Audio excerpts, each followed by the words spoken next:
C'est le pont du développement. Nous passons de l'enclavement au désenclavement et du désenclavement au développement.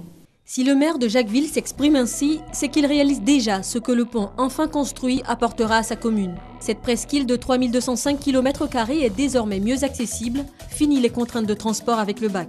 Joachim Begré et ses 56 308 administrés peuvent à nouveau envisager sereinement les perspectives de développement économique de ce département qui repose depuis toujours sur les plantations de coco, le tourisme et la pêche. À Jacquesville, tout ou presque tourne autour du coco. Cette culture de rente est le pilier de son économie locale, 14 000 hectares de cocoteraies qui engrangent 4 milliards de francs CFA de chiffre d'affaires annuel.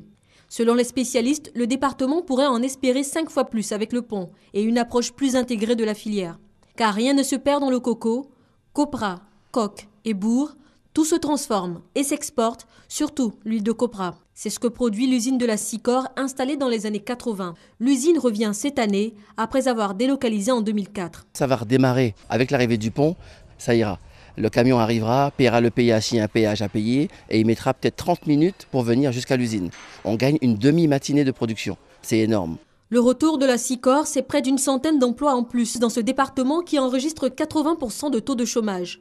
Une autre industrie pourrait contribuer à réduire ce taux et son essor est presque certain avec l'arrivée du pont. Le tourisme, 150 km de plage, 75 de bords lagunaires et un parc forestier. De solides arguments qui font de Jacquesville une perle touristique qu'exploitent 17 réceptifs hôteliers. Puis vient la pêche, encore au stade artisanal. Mais les ambitions du maire pour son développement sont grandes.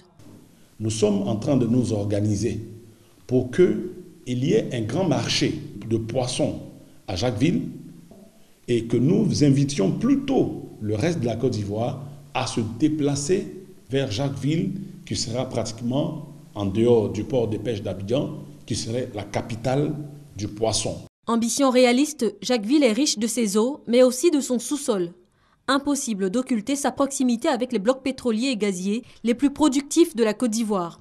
La presqu'île est un lieu de passage obligé pour les pipelines des plateformes pétrolières installées offshore. Un conseil pétrole-gaz, composé de représentants locaux de Jacquesville, s'active pour que le département bénéficie de cet avantage géographique.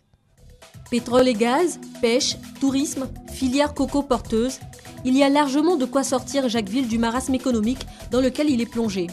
La presqu'île semble endormie sur un trésor, mais l'arrivée de ce pont sonne déjà pour sa population comme un réveil.